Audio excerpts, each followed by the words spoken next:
Oun Abbas Hussain here for Seconds Out here with 40 years promoter. You'd never think so to look at me, would you? No, actually, you still look great, Frank. You look, you got. It's all that embalming. Just talk to me about these 40 years before we sort of continue about this fight between Anthony Yarde and Lyndon Arthur. How has boxing treated you? I've had a great time. You know, I was born on a council estate and lived on a council estate in Islington, Bevan Court, then Priory Green, and they were tough days. I enjoyed every moment of it, and boxing's been great for me, as it's been a way out for a lot of fighters who've done really well for themselves and made their fortunes and changed their lives. Boxing changed my life, and I've done things I never imagined I was going to do when I was young. Met people I never imagined, travelled to places I never thought I was going to see. And it's opened the doors for me, and it's broadened my horizons, and hopefully, changed my views about a lot of things that I had when I was younger. I'll talk to you about the rest of it towards the end of the interview, but let's talk about Saturday night. Last weekend, you put on a great show and one of the most memorable fights of 2020 in Daniel Dubois and Joe Joyce. This time around, a week later, Anthony Yarde versus Lyndon Arthur. Now, when this fight was first announced on social media, there was a buzz. There was this buzz that social media erupted. People were like, we can't wait for this fight. It's taken what COVID has done, has postponed certain fights, but we're finally here. How great is it to finally just hopefully get this one off the line on Saturday night? Well, it's brilliant. You know, first and foremost, I'm a fight fan myself, so when we did make this fight and announce it, I was delighted. I can't wait to be there on Saturday to see it. These two guys are putting it all on the line. The winner of it, I hope, will get into a position where he'll fight for a title next year, so they've got everything to go for. And I feel that this is going to be something extra special on Saturday, like we had last week. Let's talk about this fight then. Anthony Yarde, he's a big superstar. Fought Sergey Kovalev, just came up short. But Lyndon Arthur is here to spoil the party. He's not just a fighter that's coming up to turn up for the day and just get paid and go home. We know how much it means for yourself. You alluded to it just then. A world title opportunity could be on the line for both men after this fight. Exactly. When Anthony fought Kovalev, he was 5 seconds away from becoming world champion. A bit more experience, he'd have probably done it. Maybe got the tactics a little bit different, but he would have got there. But that's gone. But it's great. But he got great experience from that fight. And you've got with King Arthur. I mean, he's 16-0, got a great amateur career as well. He knows what's in it for him. Pat Barrett, who's his manager trainer, he's no slouch. He knows and believes in him, as does Tundi believe in Anthony. You just got such contrasting styles, which will make a great fight. That's what's so good about it. You actually spoke about it in the press conference. You actually promoted Pat Barrett at the same, a couple of years ago, a long time ago. Long time ago in Manchester, yeah. He fought for the world title and just was very unlucky. He was a favourite actually going into it, but he was unlucky, didn't do it, but we've been friends since. Anthony talks about providing knockouts. For a promoter, that must be great because fans want to see knockouts. The majority of the fans want to see knockouts. When you see your fighter talk about ending fights on knockouts, how happy does that make you? Well, it makes me happy that these two guys, I'm sort of repeating what I said last week about the fight we had last week. They both got tremendous self-belief. They both believe that they're going to win the fight, and that means that you're going to get a good fight. But obviously somebody's going to be wrong. But I think at the end of the day, we're going to see something. I really keep saying it, but I think we're going to see something extra special here. Cool. I just want to go back to last week's fights. Social media blew up from that fight. I think loads of people took to the fight. They enjoyed the contest on the night. Looking back at it, Frank, how pleased were you with, not with the result, but just in general, how the fight went, how the social media interaction was, how people watched that? Well, look, first of all, Queensbury, we're promoters, and we put fights on, we promote fights, and we promote fights that fans want to watch, and obviously that they want to get entertained by, and they certainly got entertained last week in a very, very competitive fight. It ended quite strangely. But it was what it was, and but that added to it. In some ways, all the talk about how it ended took away, I think, a bit from Joe's victory. But look, it is what it is. You can't change it. I was very disappointed with some of the things that have been said.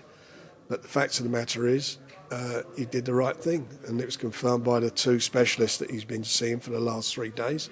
Obviously, because of the swelling, they can't do certain things to the eye till it naturally goes down.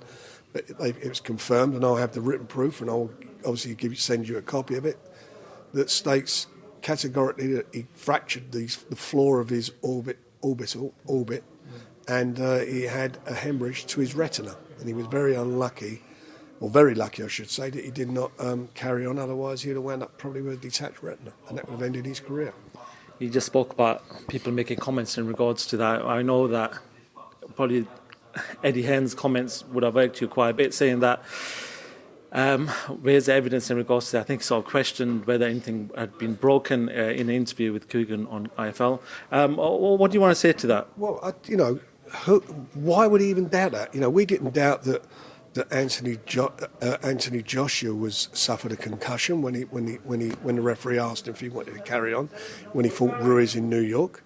No, we didn't say we didn't say we doubted what happened. I thought he was concussed before the fight. That's what I heard. He shouldn't have been in there in the first place. But it was what it was. Kell Brook, the terrible injuries he had, where he got thrown in against Golovkin. I know he got well paid for it, but going against Golovkin from welterweight to middleweight, one of the biggest punches, hardest punching middleweights out there, and wound up getting eye socket damage, and then put him again with Spence a little while later, and sustained the same thing, and he was never the same fighter after that, Cal. I find it disgusting what he said. It's wrong, and we will obviously, once we got the full medical. We got the diagnosis. Once we get the letter, which we're going to get today, then we'll make sure everybody who needs to see it gets a copy of it.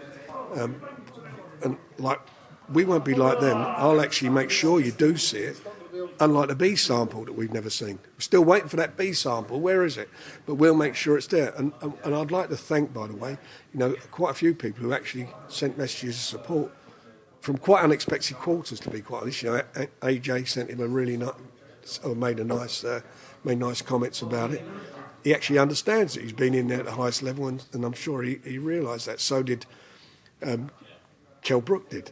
Anthony Yarde suffered, he lost his career over boxing. He fought when he shouldn't have been fighting on with 20% vision. Now that ended his career.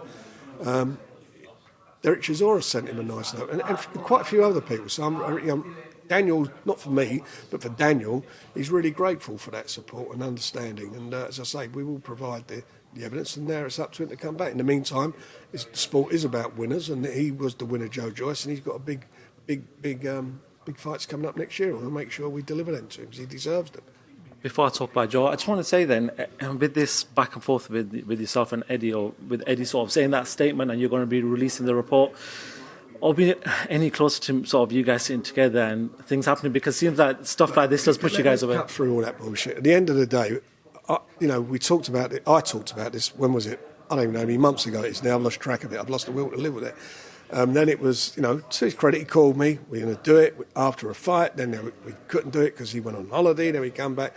I'm not some bridesmaid sitting there waiting for him at the end of the day. So that's past, that's gone. We get on with it, and let's just, we do what we got to do. I'm continuing to make and deliver top quality fights for my fighters, and more importantly for the people on who watch BT. We're delivering great fights, and we will continue to do so. But as regarding him, I don't even know how I can even meet him after what he said about Daniel. I don't think that'd be a very nice meeting for him. Let's talk about the winner, Joe Joyce. There were sort of murmurs, or there was talks that Joe was on his final fight with yourself, or there was a couple of months. What's the situation now? From what I'm reading, there's possibly an extension done between you guys, but can you just give us an insight on that? Well, there's a confidentiality clause in the contract, but there is an extension. Okay. And we'll be promoting him next year, and he's got fights with us next year that we've got lined up for him. And we'll deliver like we always deliver for our fighters. Just one more question. Anthony Joshua spoke to The Sun. Maybe 2 days ago, did an exclusive with them. In that, he said that Tyson Fury wouldn't sell out Wembley, wouldn't do the 80,000-90,000 in Wembley without him, whereas he's done it without Tyson Fury. Being his promoter, what do you want to say in regards to that? Well, look, he says that, and the fact is he has done it. So that's the fact. Do I think Tyson will do it? Of course I do, all day long, if he gets the right fight, involved in the right fight. But, the pair of them getting it on would make all the difference, wouldn't it? Then we could probably sell 500,000 tickets. Everyone would want to go and see it. We'd cram them in. They'll be sitting on the roofs. They'll be watching it from everywhere. Let's just get that fight on. That's all that matters. The rest of it's totally irrelevant. And I want to make something clear what Hearn said about Dillian Whyte, about how I gloated. I wasn't gloating over what happened to him. Yeah. I just said, he's no mandatory anymore. The reason I was so happy about him getting beat was because we got rid of that mandatory to enable those two guys to get it on. I didn't criticise him, say that he faked a knockout or anything. He got beat, and I was delighted because that took down an obstacle to get the fight all the fans want to see between Tyson Fury and AJ. It got rid of that obstacle. So why wouldn't anybody in boxing be happy about that? What do you want to see? Dillian Whyte in with Tyson Fury at Wembley, or do you want to see AJ and Tyson in? Do a poll to your viewers and see what they say. I think I'd like a little bet on that. As much as they're the haters out there, whatever, I think they'd all agree. Probably, excluding Dillian Whyte's family. Just a final question, Frank. 40 years in the game. Just talk to me about that one fight that sort of stands out for you. I know there's been too many fights, but I'm going to have to pick your brain. 40 years of experience. I'm sure the fight fans want to know that one fight that sticks out. It's very difficult. I mean, I've 40 years is a long time. How old are you now? I'm 33. 33. Well, you weren't even a twink. You weren't even a twinkle. I bet your dad was still at school when I started out. So the point is, to pick one out of all them is very, very difficult. And the fights you pick out for different reasons. I can relate into what we've been talking about with injuries, because that concerns me, the boxers' injuries and so forth. And it is a concern. One that every fighter should watch to know what could happen in a fight is to watch Nigel Benn and Jerry McClellan. They both went to the well, give everything, and it was brutal. It was absolutely, everybody who watched it was just, they couldn't take their eyes off it. It was such a competitive fight, great fight with the most tragic of outcomes. And Ferdy Pacheco, who was Dr. Ferdy Pacheco, he was Muhammad Ali's doctor, and if you remember, he's the one who walked away from Ali, said he was fighting on too long, he shouldn't be fighting. And Ferdy, who was very well respected in the business, he was a commentator for Showtime at night, and when Gerald had to take a knee, he took a knee in that fight, they all called him afterwards, they all said, he's quit, he's dogged it. 3 hours later, he was having a blood clot removed from his brain, and unfortunately now he's wheelchair bound and blind. So that stands out for me. It stands out for me as what the dangers can be in boxing. That was boxing and, raw, brutal, the guys pulling it up from their boots, going to dragging it up from the depths for the fight, knowing what was on the line, and the terrible outcome at the end and the tragedy what can box be. So that fight's always there in my head. But there's been other great ones over the years, some fantastic ones. Look, recently Tyson's 2 fights against Deontay Wilder. Best performance, the second one, best performance I've seen from a fighter, British fighter abroad. It's tremendous. Going the other guy's backyard, doing what he did with Wilder the second fight, and the first fight, getting robbed but getting off the floor. What he did in that last round. Who'd have ever thought that? It's all about in there and where boxers go sometimes. Naz, Kevin Kelly in New York was a brilliant fight, up and down, debut. For me, I was a little bit, from my perspective, being the first, Brit to go out there and promote a fight at Madison Square Gardens. It was great. Joe Calzaghe against Lacey, against Kessler, going to the States against Bernard Hopkins. Great fights. Joe at his best. Frank Bruno winning the world title, fighting his 4th attempt with me at Wembley. We'll be here all day talking about it. And not just they're well-known fights, but a lot of fights as well down the bill, and a lot of fighters, who I've made friends with, like Enzo Maccarinelli, for me, one of the greatest guys I've met in the sport. Love him to death. Dennis Andrews, lots of, and I don't want to be thinking I'm leaving anybody out. There's loads and loads. It's very difficult to sort of just drag it all up like that. You've asked me questions, but it's been great, and I've enjoyed every moment of it, most of the time. Frank, thank you very much for talking to me. 40 years down and hopefully 40 more years to go. Please God, if I do 40 more years, what I want to do, you'd be buying that elixir. Forget about the COVID elixir. Living another 40 years, that'd be something we'll do well with. Frank Horan, thank you very much. Appreciate that. Thank you.